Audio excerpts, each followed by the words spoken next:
If your crochet looks like this, but you want it to look like this, there's going to be a few things that you need to consider to make your work consistent. So first of all, we want to consider our foundation chain and how many stitches we are starting with. Now I have 20 stitches all the way across here, but I also have this turning chain here where I added a few extra chains and then worked into the third chain from the hook. Now you want to take a look at the pattern to see if this chain 2, these skip stitches, are counting as a stitch, or if you're creating your own pattern, you also need to decide if this is or isn't going to count as a stitch. In my case, it is not going to count as a stitch, so I'm going to find the very top of that very first stitch and place my stitch marker into that stitch to mark the first of that row. Now if I count backwards, I have 20 stitches all the way across, and 20 stitches is the number that I'm going to need to take note of for the rest of my work. If you're having trouble counting your stitches, then please be sure to check out my video all about the anatomy of a crochet stitch, which will really help you out. So now that you've worked your way across, we're going to turn the work, and when we start a new row, we're going to have a turning chain. I'm working a UK treble crochet, which is a US double crochet, so I'm going to start by chaining 3. 1, 2, 3.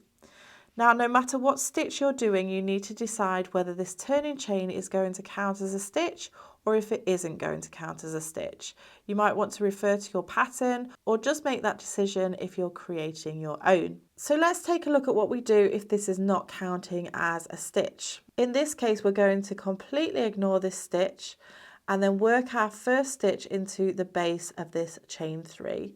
So we will go ahead and work our stitch into the base of the chain 3, and then we can go ahead and mark our very first stitch with a stitch marker, and that counts that first stitch and excludes that chain 3. You can then just continue by working one stitch in each stitch across to the end to your stitch marker. Now, if it does count as a stitch, and in my case it does, we're going to count that as a stitch that has been placed in this very first stitch, and then we're going to move over to the next stitch and place our next stitch into that one. Again, no matter what stitches you are doing, this will be the same. So at this point we have 2 stitches, and then we're going to place our stitch marker into the top chain of the turning chain, which marks the very first stitch. So we have 1 stitch and then the next stitch. And then again, you will continue across to the end of your row.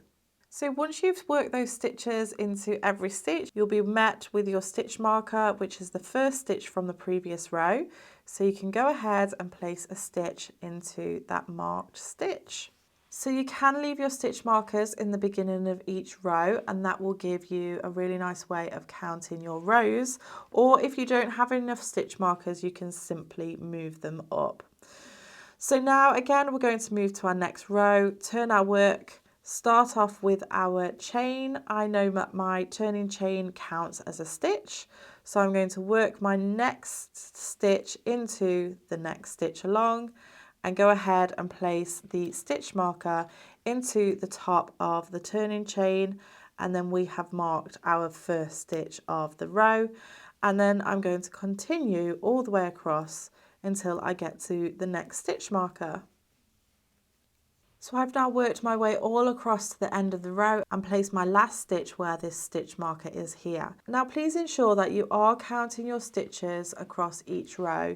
Your first stitch is the one with the stitch marker, and your last stitch is the one just before your crochet hook just here. I know it may seem tedious, but it's a really good habit to get into to ensure that you are keeping your stitches consistent. So here's what the work will look like if you have built a few more rows, and you can see here that we have done 1, 2, 3, 4, 5, 6, 7 rows. Now, as I say, if you haven't got as many stitch markers as this, that is absolutely fine. It could just work with 1 or 2 stitch markers by moving them up as you build your work. So let's recap on those things that you need to think about. How many stitches you started with? Does your turning chain count as a stitch? Where to place your first stitch? And mark the first stitch with your stitch marker. There are times, however, that even when you've considered all the things that I've mentioned in this video, your edges still just aren't as straight as you'd like. So if you want to find out how to resolve this issue even further, I can show you a technique to do exactly that in this video right here.